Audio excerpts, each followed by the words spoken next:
সবুজে ঘেরা একটি ছোট গ্রাম, চারদিকে ধানক্ষেত, আর দূরে দুলছে তাল আর নারিকেল গাছ। সেই গ্রামে থাকে ছোট্ট এক ছেলে, তার নাম রবি। সে সবসময় হাসি খুশি আর খুব কৌতূহলী। রবির বাবা একজন পরিশ্রমী কৃষক, সারাদিন মাঠে কাজ করেন। রোদ বৃষ্টি কিছুই তার কাজে বাধা দিতে পারে না। এক ভোরে পাখির ডাক শুনে রবির ঘুম ভেঙে গেল।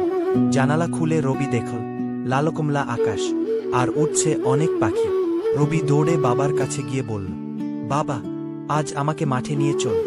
বাবা হেসে বললেন, চল রে, আজ মাঠে তোকে অনেক কিছু শেখাবো। তাদের সঙ্গে বের হলো তাদের প্রিয় গরু কালু। ধীরে ধীরে হেঁটে সামনে এগোতে লাগল। কালুর গা সাদা, গায়ে বড় বড় কালো দাগ, আর গলায় লাল দড়ির ফাঁস। পথে তারা দেখতে পেল তিনটি দুষ্টু ছাগল, মুনি, টুনি আর গুটি, যারা লাফিয়ে লাফিয়ে ঘাস খাচ্ছে। মাঠে পৌঁছাতেই চারদিকে পাখির কিচিরমিচির আর ধান গাছের দুলুনি। হঠাৎ পাশের ঝোপ থেকে এক ছোট খরগোশ দৌড়ে বেরিয়ে এল, আর তার পেছনে ছুটছে এক শেয়াল। রবি ভয়ে চিৎকার করে উঠল, বাবা, খরগোশটাকে বাঁচাও। বাবা জোরে হাততালি দিলেন।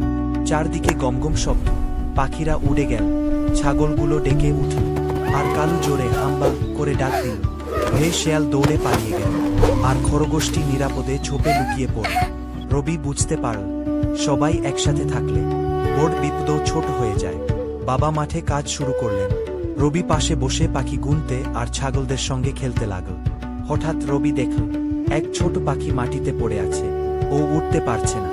রবি দৌড়ে বাবাকে ডেকে আনল। বাবা ধীরে পাখিটাকে হাতে তুলে নিলেন। পাতা দিয়ে বাবার হাতে তৈরি হলো ছোট্ট ব্যান্ডেজ। কিছুক্ষণ পর পাখিটি আবার ডানা ঝাপটাতে লাগল। রবি হাসতে হাসতে বলল, উডু ছোট বন্ধু। বিকেলে নামল হালকা বৃষ্টি, ধান গাছে ঝিলমিল জলের ফোঁটা, দূরে ময়ূর নাচল, ছাগলগুলো লাফালাফি করল, আর কালু শান্তভাবে বৃষ্টি উপভোগ করল। রবি বাবার হাত ধরে বলল, বাবা, আজকের দিনটা কত সুন্দর। বাবা হেসে বললেন, প্রকৃতিকে ভালোবাসলে